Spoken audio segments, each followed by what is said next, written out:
Hello tyypit, tänään mä ajattelin kuvata pienen maideen, koska tänään on hieman poikkeuksellinen päivä. Tänään on tiedossa leffaa, ravintolaa sekä mä näen 2 kaveria. Mun normipäivät on sitä, että mä istun kotona ja katon suoratoistopalveluita tai salkkareita yömässä. Mut jos haluat tietää miltä mun päivä näyttää, niin jatka videon kattomista. Ja haluan tässä vaiheessa toivottaa kaikille kivaa perjantaita, pitäkää kiva viikonloppu ja tehkää sitä, mitä eniten tykkäätte tehdä viikonloppuisin ja näin. Lähdetään suoraan videon pariin.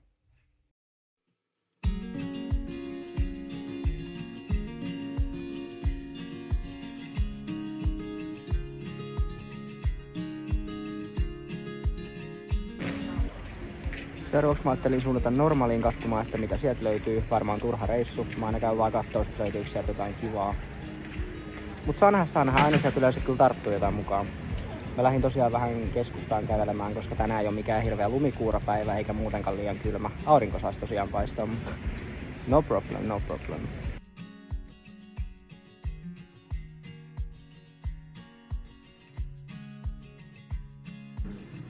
Oi. On hienoja. Löysin topitiikerin.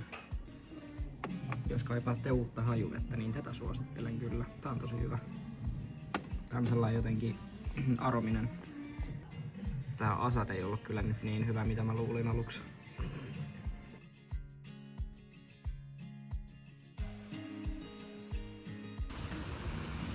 Kävin nappaamassa tuosta Coffee Housesta yhden suklaakappuccino ja tää on kyllä ihan parasta. Jos ette ole kokeillut, niin testatkaa.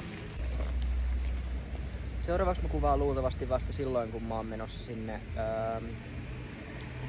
näkee kaveria, niin tästä ei nyt sit tuu varmaan muuta. Mä lähden kotiin ja valmistaudun iltaa varten.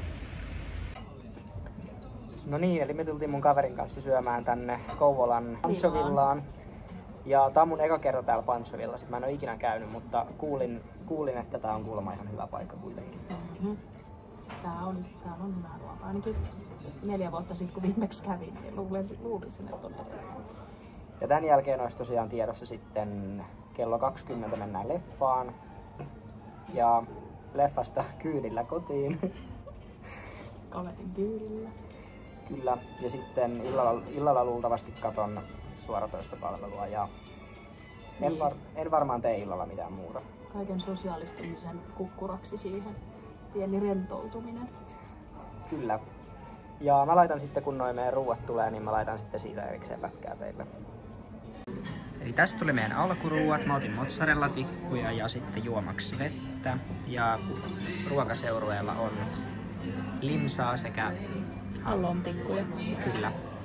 Ja nää on ihan 5/5, että kannattaa ottaa näitä mieluummin. Ja tässä tuli meidän pääruuat. Mä otin tällaisen American cheese hampurilaisen ja täällä on sitten... Mikä tää oli? Tää on härän pihvi mediumina ja sitten ranskalaisia.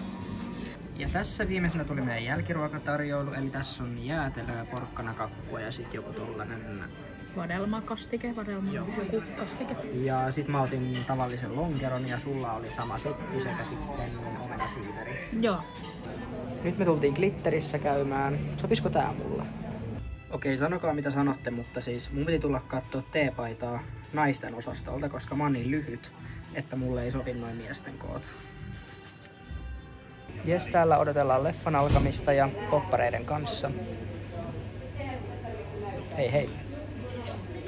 Ai sä haluut, että mä kuvaan. Täällä odotellaan.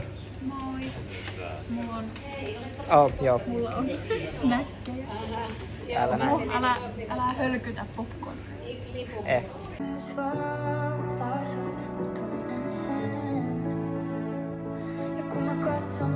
Mikäs oli arvosana tosta Kostonenkelistä?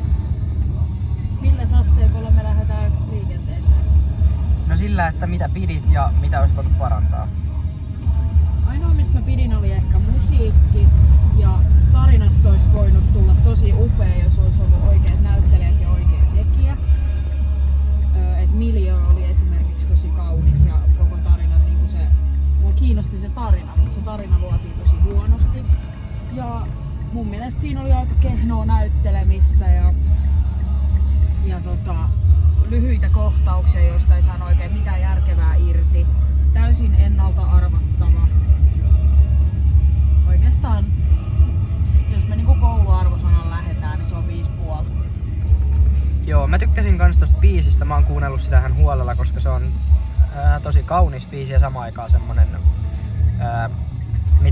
mitä jaksaa niinku oikeesti kuunnella monta kertaa putkeen.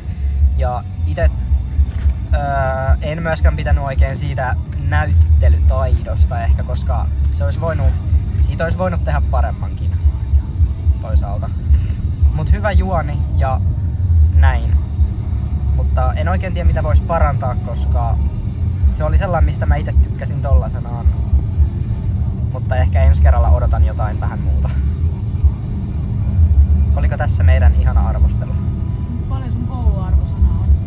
Mun? Niin. Mä sanoisin 6. Okei. 6-7. Selvä. Kyllä. Jes, siinä oli tämän päivän My Day. Toivottavasti tykkäsit. Ja jos tykkäsit, niin pistä kanava ihmeessä tilaukseen sekä tykkää videosta sekä kommentoi, että minkä videon sä haluaisit nähdä seuraavaksi tällä kanavalla. Ja seuraavaksi tulee luultavasti jonkinnäköinen haastevideo mun kaverin kanssa tai sitten ihan vaan toinen My Day. Mutta toivotan sulle hyvää alkanutta viikkoa ja edelleen hyvää joulua sekä hyvää uutta vuotta.